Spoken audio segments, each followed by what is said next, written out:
Hello, and welcome to Good Grief, the podcast dedicated to demystifying and destigmatizing grief with compassion and humor.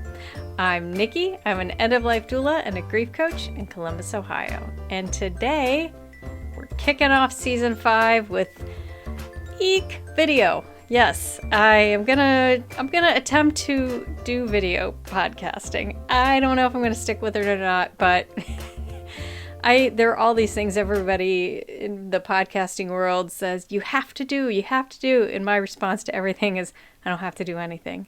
But I've decided I want to have some different content for my YouTube channel because I have this podcast on YouTube, if you did not know that already.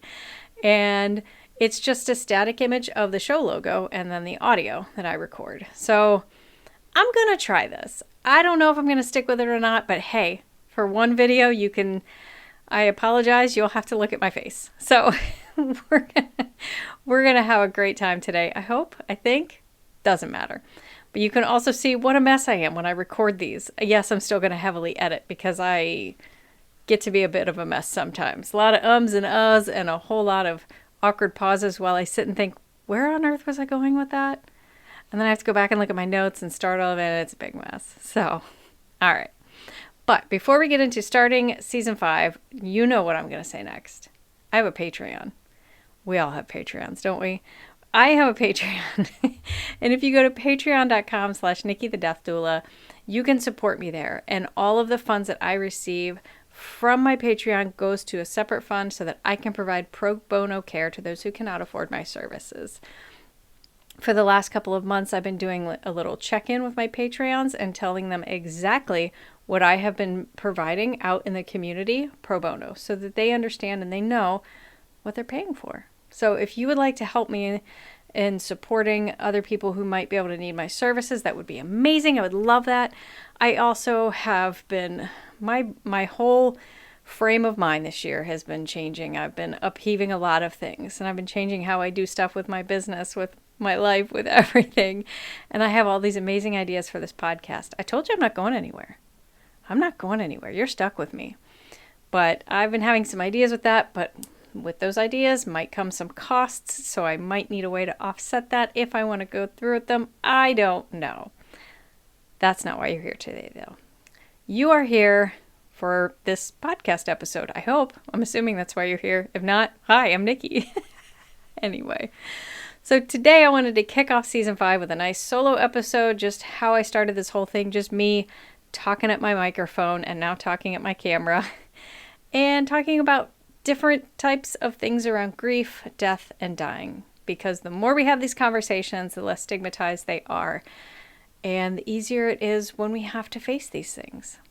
So I know the subject of my podcast is grief, but I also talk about my work as a death doula and end-of-life work and things of that nature as well. So I thought today, to kick off season 5, I would do something a little different and talk about myths about death doulas. So these are things that I have heard or things that I have read that are the common myths that are out there all about death doulas and what we do. And I'm going to bust those myths for you today. So let's just dive right in, shall we? Okay. So myth number 1, death doulas are only for the actively dying. That's not true. And I think for a lot of these myths, people that have been listening to this episode for a while, folks that have been listening to my podcast for a while will already know that these things are not true and why, because I talk about this stuff a lot. Or if you are a death doula, know death doulas, you probably already know this. But no, death doulas are not for the actively dying. I give presentations all the time about what we do, and I always say, death doulas can work with anybody at any time. I have worked with people who are my age and even younger who just want to get their advance directive paperwork together, but don't quite understand what they need and when and why. And yeah, you could pay thousands of dollars and go talk to an attorney and they'll do all that paperwork for you. And that's fine and dandy. But you can also download those forms for free on the internet. Most people don't know that. But with that, there are ways to make them legally binding, having them notarized, witness signatures, and then the bigger question is, great, I got my advance directives. What do I do with them now? Because if they're sitting in a drawer somewhere and nobody knows where they are, they're not going to do you any good. So those are all things I have knowledge on, so I can help discuss that. I can help you decide what you need, when, where, and what to do with that paperwork. So there you go. And with that, I do a lot of speaking. I do a lot of like public speaking and education type things.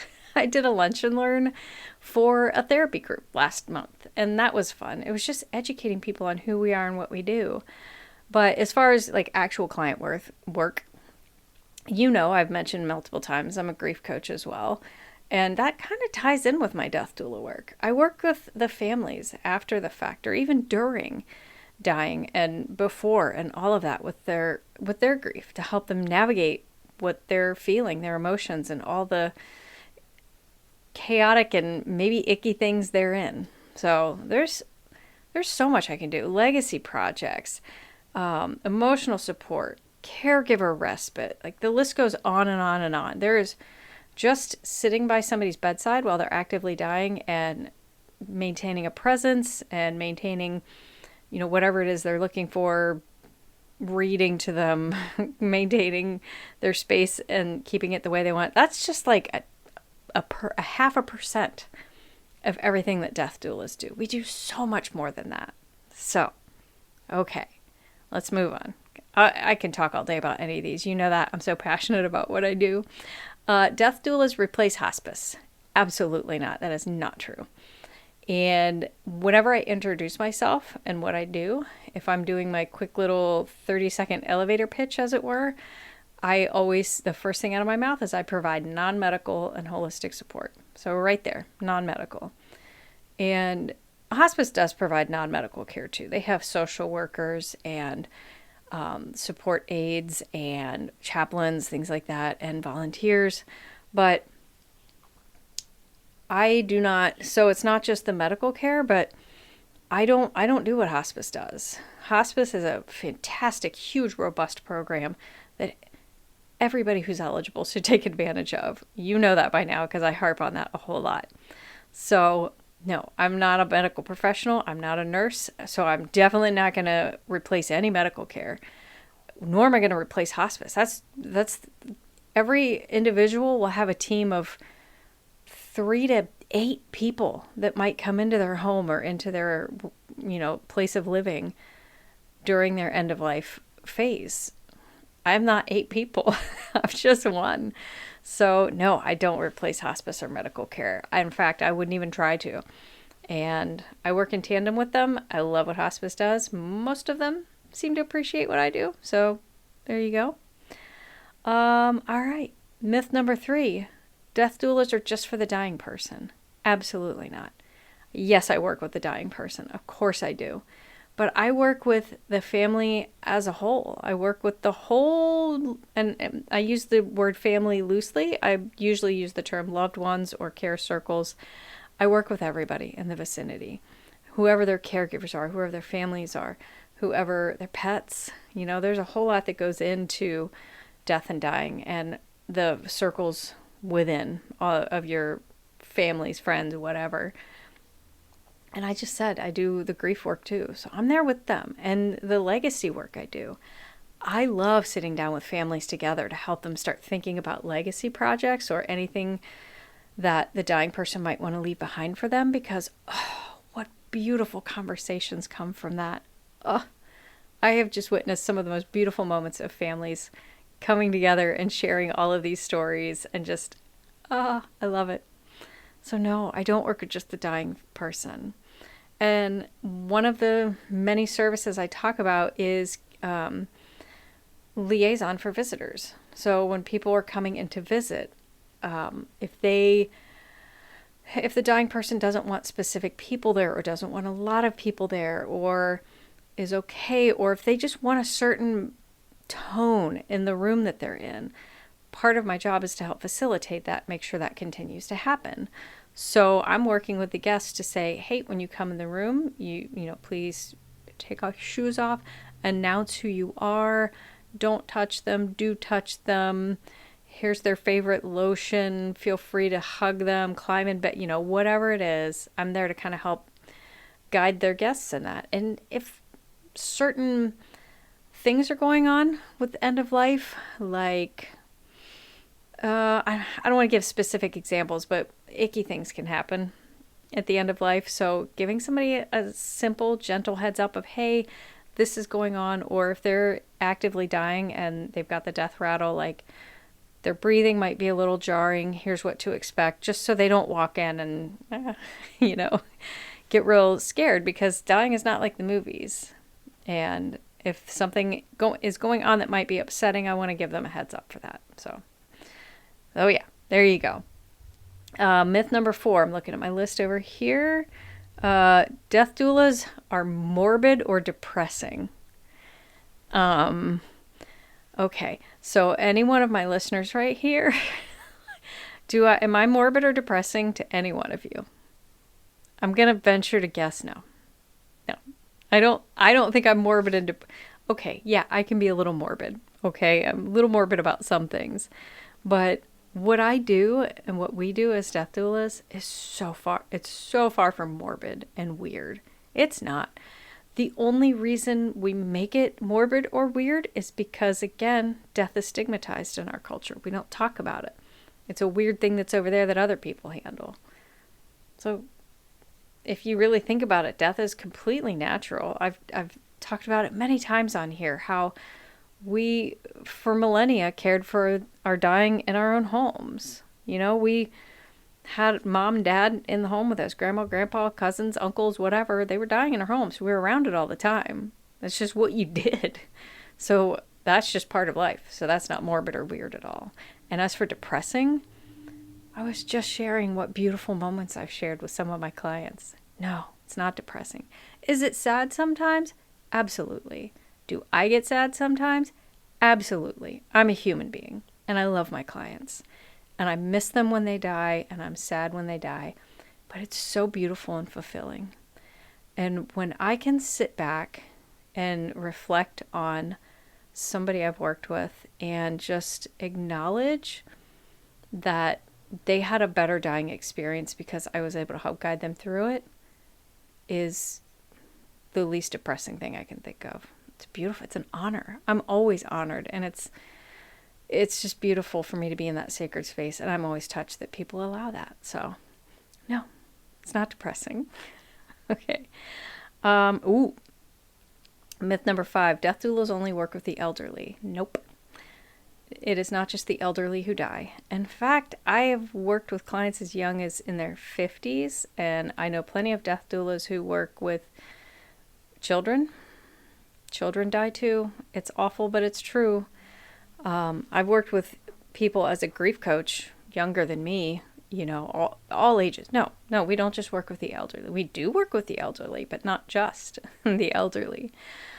And all but a couple of my clients have had a terminal illness. So their age was kind of irrelevant at that, because it was their illness that was what ended their life eventually. But they were in all varying ages. So no, we don't just work with the elderly. In fact, I feel it's even more important for us to work with people who are younger. Not saying that death is easier as you're older, but if you are a couple, if it's a husband-wife duo that are in their 80s, they may have witnessed some other people around them dying. If it's a child who's hiring me for their mom, maybe their father's already died. It's possible that they have been around death and dying before. If you're a young couple in your 40s and one of you has a terminal illness and only has a couple years left to live, this is an area that you never thought you would be in. So I feel like it's even more critical to have somebody to walk with you through this process if you are much younger, if that makes sense. So no, we don't just work with the elderly. Okay, myth number 6. You have to be religious or spiritual to work with a death doula. Again, absolutely not. Nope. I've had clients of all different backgrounds, all different faiths. Christian, Jewish, atheist, Buddhist, you name it. I've worked with somebody in almost any realm. And with that, I hear a lot of death doulas are kind of woo-woo, and they're going to come in with their sage stick, running around the room and chant and sing weird. No, that is so not what we do. it can be. If that's what you want, then absolutely we can do that. But no, we're not the woo-woos.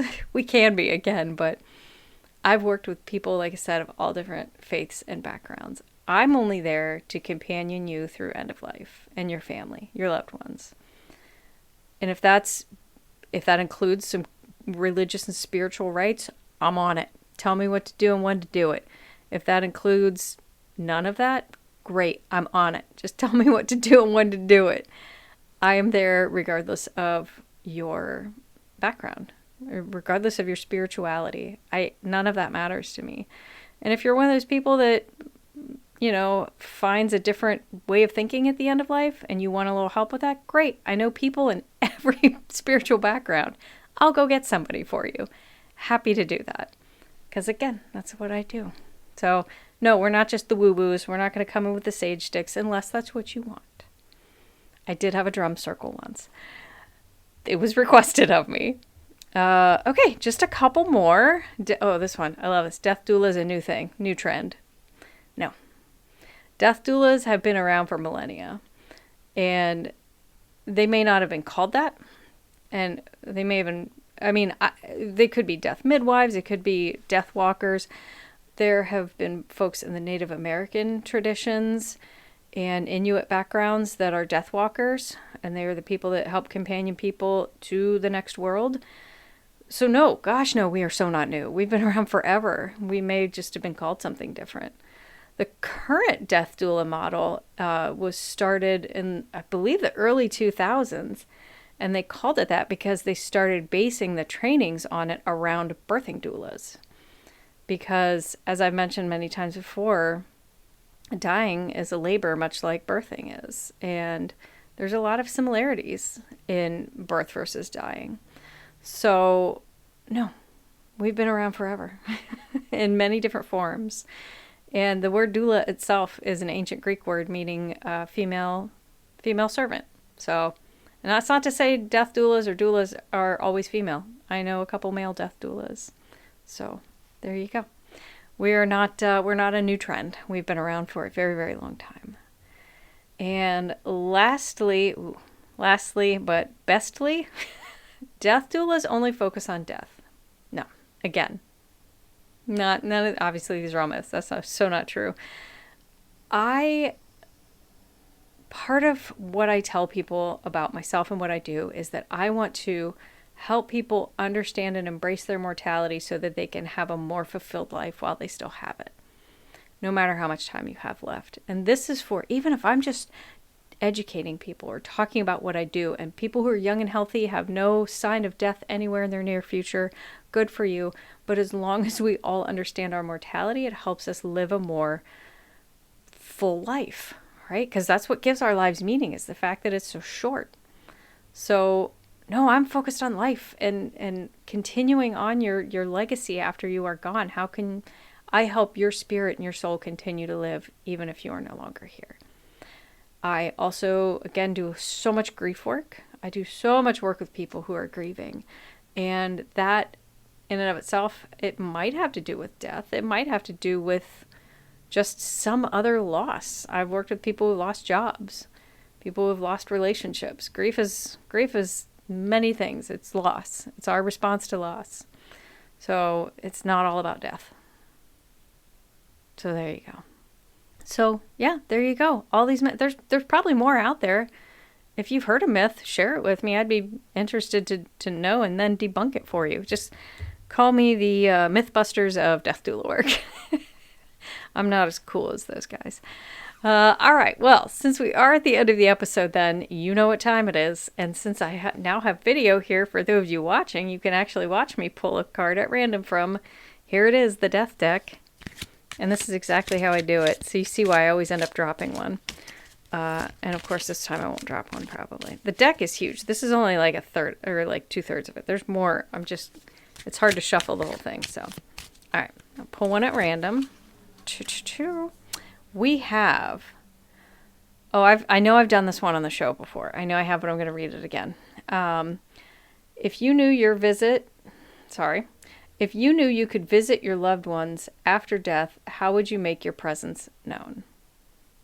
the last time I answered this. Okay. I want to know your answer to the death deck question. All right. No, I can't cop out. I have to answer this. The last time I made a joke, and I think I said I would make my presence known with a very loud belch.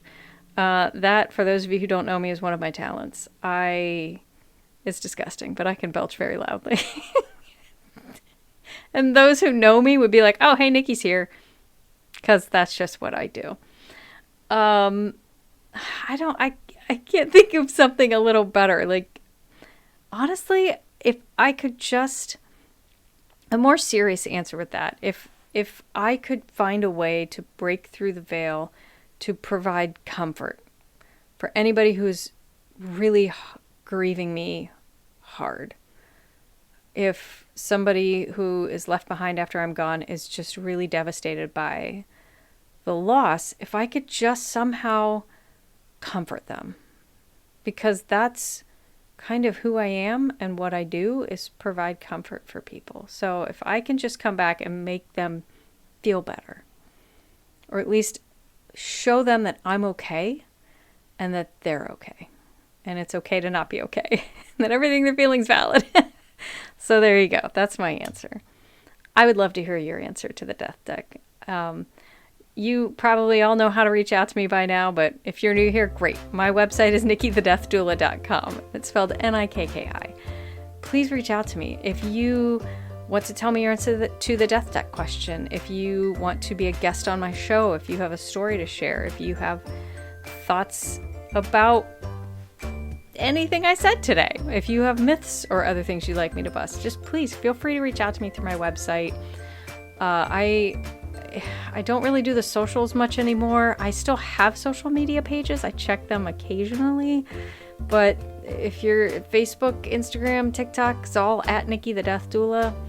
I very rarely post stuff out there anymore. I may again. That's one of those things that I might do in the future with this podcast again. I don't know. I'm not feeling it right now. But hey, there I am. nikkithedeathdoula.com. But more importantly, if you really enjoyed this episode, or if you enjoy any of my episodes, the best thing you can do is tell somebody about my show. Share it with a friend. The second best thing you can do is leave a rating or a review, especially on Apple. I don't know why that's how this works, guys, but that's just how it works. Apple appears to be the god of podcasting because that's where it started. I don't know. But if you leave me a 5-star review or a 5-star rating and leave just a couple sentences of a review, even one sentence, just some words there as to why you gave me a 5-star review, it really helps my show pop up more for people to find it. So do that. That'd be lovely. And if you don't want to do that, that's okay too. I don't care. I'm just happy to be here. I'm always happy to share my thoughts and do this podcast. So there you go. All right, guys. This has been weird because I'm looking at the camera, I can see myself, and I don't know. We'll see if I continue doing this, but that is all for this week. Thank you so much for tuning in and humoring me as I try new things all the time and giggle like a little weirdo through a lot of these episodes. If that's offensive to you, I offended somebody with that once, so I'm really sorry. I giggle. That's just how I roll sometimes. But anyway, thank you so much for tuning in this week. I hope you have an amazing week. And remember, as always, your grief is yours. Your feelings are valid. Grief doesn't always have to suck. Good Grief with Nikki the Death Doula is produced by Nikki Smith of Nikki the Death Doula LLC in Columbus, Ohio. Nikki the Death Doula LLC is for consulting, education, emotional support, and guidance, and is no way considered a funeral establishment or licensed mental health establishment. Scripts, editing, sound design, literally everything with this podcast is done solely by Nikki Smith of Nikki the Death Doula LLC, with the exception of the music. The music is Cheery Monday by Kevin MacLeod. Licensing information can be found at filmmusic.io.